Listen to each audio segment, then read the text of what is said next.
What do you think? Should the Niners trade for Haason Reddick?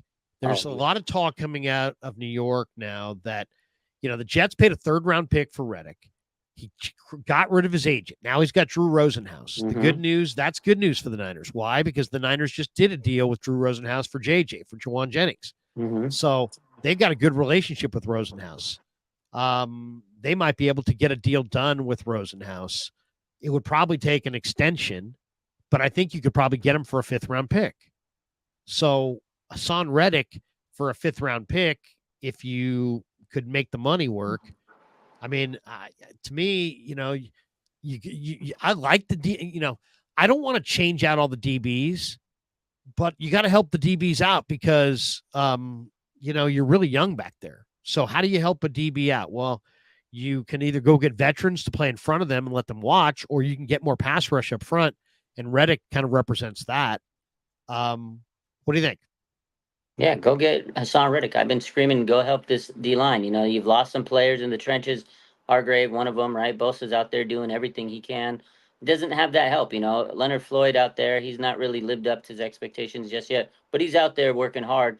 Other than Floyd and Bosa, man, there's just no pass rush. And I think if they were to get a little bit better in the pass rush department, you're right, it would help their secondary, take some pressure off them. Now, I think if Reddick came in, it would take him a little time to kind of get going because you want to talk about players being rusty. We saw Brandon Ayuk, right? Prime example, didn't go to training camp. Haason Reddick, he hasn't played a game in the whole season. He's held out. So the only I'd err on caution with Reddick. I mean, he's a great name brand guy. Oh my God, it would probably be a splash move, but he hasn't played this season, so you got to temper your expectations. I don't expect him to come in one day and just go crazy, 2 sacks off his first game, but I wouldn't hate it. We need some depth. I think Hargrave could talk him into it. Former Eagle. I know there's the beef there, the rivalry, but I think he would put away you know, his hatred or whatever, the beef for some money for a team that could give him a chance to win. Um, I would like Reddick, but again, I would temper my expectations. There's some other names out there that I would like to see the Niners get ahead of Reddick, but I don't think money wise it would make sense. Yeah, it's interesting because the Niners do have $54 million in cap room right now, so they've cleared Ooh, out plenty. But we all know why. That's Brock. earmarked for Brock. A Yeah. lot of that money's earmarked for Brock. So they have money to spend in flexibility, but it's not money that they want to spend. They have that money, already kind of, as I said, allocated out already. But this year takes priority over future years. You got, especially when, you got so many guys in the twilight, like Trent Williams and, guys who are not so many, but you got a couple of your key guys are in the twilight. Um, I think you get more of a go for it mode. Haason Reddick, interestingly enough, when you look at him, I didn't love him at first because I thought, undersized pass rusher and, does he fit the wide nine and this and that? But man, if you really look at the numbers, 11 sacks last year, double digit sacks in 4 straight years. I mean, if there's a lot of guys walking around the league with 7.5, 8 sacks. There aren't that many guys who have gone. How many guys do you think in the league have 4 straight years, the last 4 straight years with double digit sacks? It's not a long list. Not a He's lot. 30. He is owed $10 million this year, so it's not like it's not going to cost you nothing. But you'd probably have to do some kind of an extension though, and you could probably spread that money out. You'd have to make a 2 or 3 year commitment to Reddick. It's interesting. You say you like other names. Let me just quickly I'll just quickly list my top 10 trade targets that I did in a video. And this is not in any order. These are just 10 guys the order means nothing. I just wrote them down in this order. Azeez Ojulari, New York Giants. Yes. He's played less than 40% of the snaps there. And he was really good in college at Georgia. He's explosive. And Big fan. to me, he's about to play his best football. I don't think he's played his best ball yet, but I think in the Niners attacking scheme opposite Bosa, that guy could be electric. Oh my God. So I love that guy. Ojulari, I was such a fan of his coming out of college. I wanted the Niners to draft him. They had a chance. Obviously, they didn't take him, but man, if the Niners can get this guy, you're right. He hasn't even hit his peak. No. This weekend, I watched him play. I mean, the Bengals O line is terrible, but Ojulari, was literally in the backfield almost This guy is so explosive. Holy smokes! If the Niners could get him, woo, All I'll scary. say is I watched that game too, and if he ran into Burrow and didn't sack him because he didn't want to like hurt him because he didn't want to draw the penalty. Did you see that? I mean, it's like, gosh, that's where we're at as of now. Defensive ends running into the quarterback still don't sack the quarterback because they're afraid to like fall on him, throw him down, do anything violent to him at all. So it's like almost like we're playing tag on the quarterback. Yeah, if the Niners don't get him, Larry, I think the Lions might go and try to make a run because they need a defensive end after Hutch, his ugly injury, brutal, So they're going to get somebody. I'll give you a couple other names that are really intriguing to me. Yeah. Defensive ends. We'll start there. Von Miller. Von Miller suspended until through week 8, I believe. But this guy's a Hall of Fame pass rusher. This guy's a difference maker on key downs. I know he's old, but the price would be cheap. And Von Miller, Von Miller can still do it. I mean, he's in Buffalo now, so maybe they don't want to move him. But if they would move, and so he's the one guy in this list I've seen rumored that he's available, but I can't really believe it because why would Buffalo trade a guy like this at this point? It makes no sense if they're in the Super Bowl hunt, and they are. So, I don't get that. Why? To me, he might not be available. But if he were available, he's so veteran and so proven. I would absolutely. Guy's got rings, man.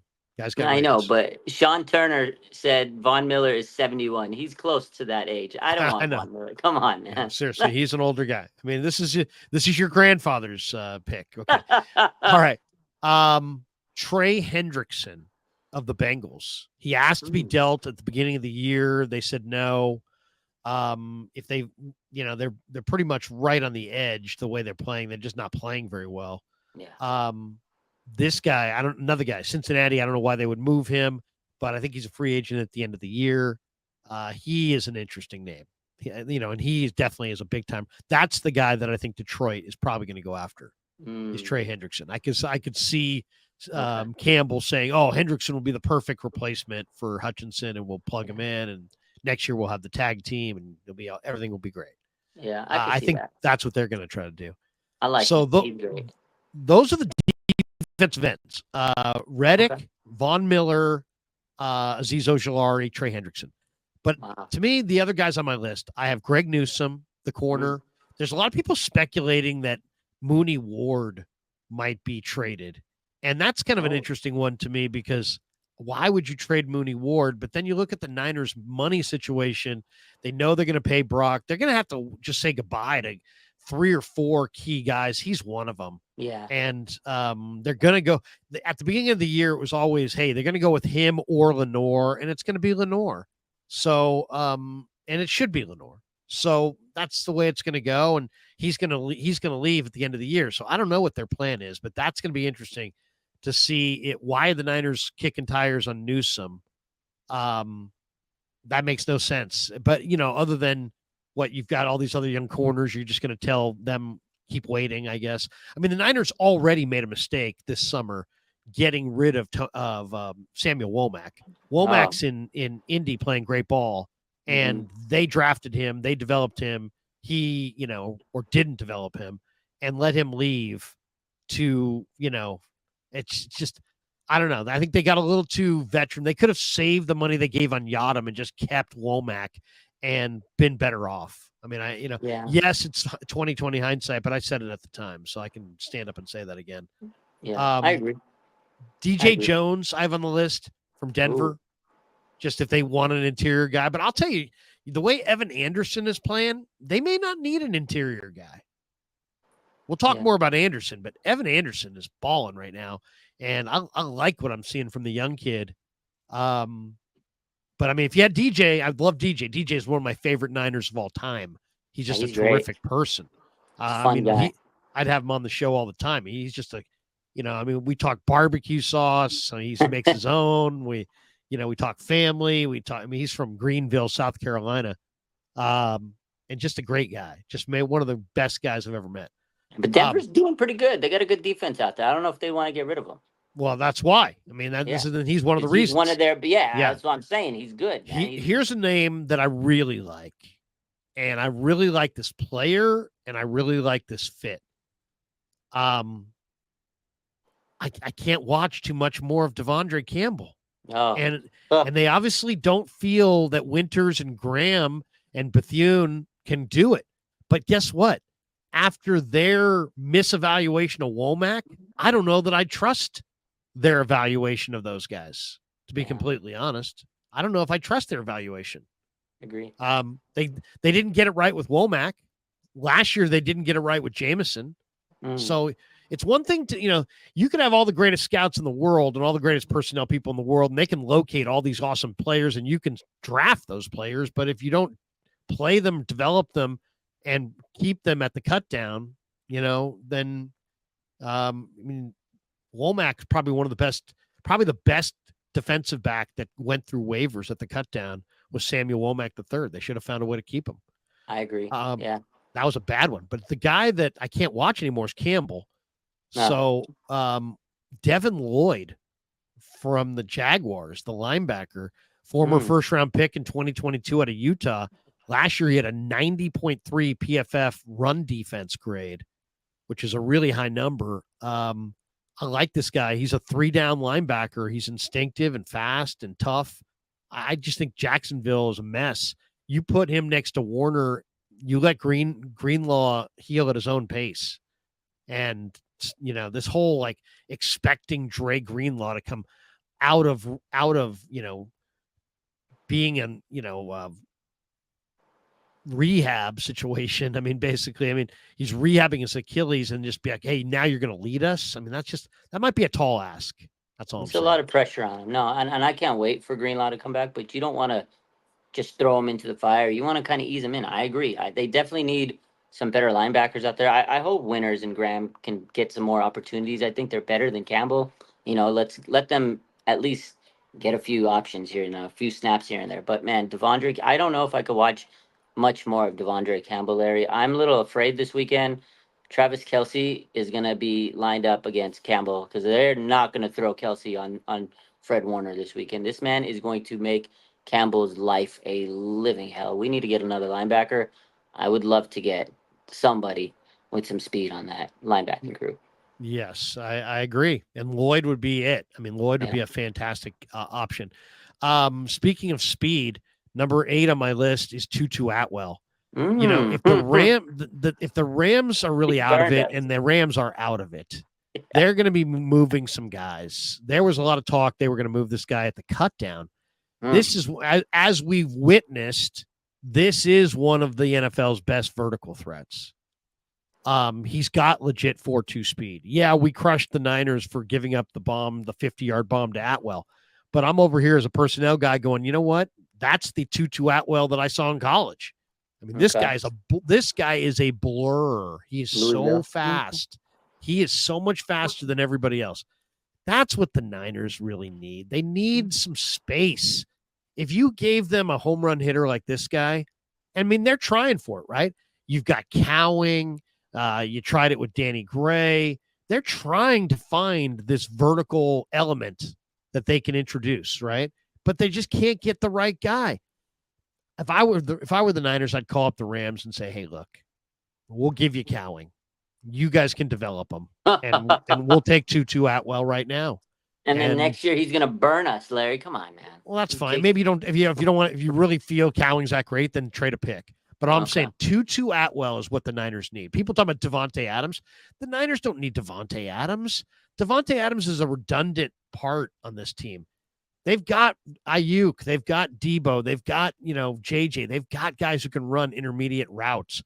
What they don't have is that burner. They don't have, the guy that they can scheme it up for and go up top. And Brock's got an accurate deep ball. Mm-hmm. So if you could, if you got a guy like Atwell, he'd connect. He would connect with this guy. Now, he's not going to throw it 75 yards down the field. He's not Joe Milton suddenly, but he can go deep to Atwell. And to me, that would give the Niners offense an element that they don't have. right now, and it would change. It's a game changing type move, even though people think of him as just a marginal role player. So anyway, that's one. Walker Little, the Stanford tackle who's in Jacksonville. Jacksonville's going to blow it up. He's their third tackle. Emmanuel Forbes. If the Niners really are looking for corners, a lot of people speculating that they're not going to be able to pay Mooney, and they may be looking around at corners. Emmanuel Forbes is not playing.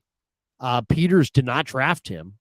And, Peters is rumored to like Ambry Thomas. How about an Ambry Thomas, Emmanuel Forbes swap? Oh, make it happen, Larry. Let's go.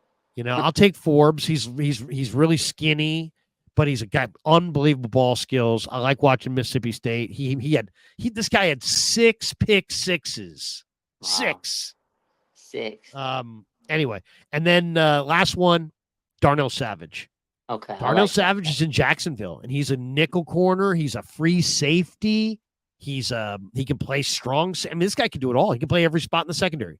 He can play boundary corner, nickel corner. He is a tremendous player. I love me some Darnell Savage. I think to me, he's exactly the guy they need. Yeah. Kyle loves those guys that can do it all. Versatility in the secondary. Jimmy Ward. It's like Jimmy Ward. He did it all. So how about a Devin Lloyd, Darnell Savage combo? Oh, that'd be nice. Savage is nice. I do think the Niners could go call Jacksonville and rip off Trent Baalke, because they're going to have a fire sale here sooner or later. Go get Josh Allen at the edge rush. Oh, God. Can you imagine Josh Allen with Nick Bosa? Oh, my God. You want Trent Baalke to trade you all his good players. I'll tell you, Trent Baalke's going to want a draft pick.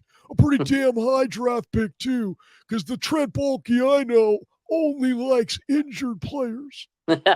He sure does.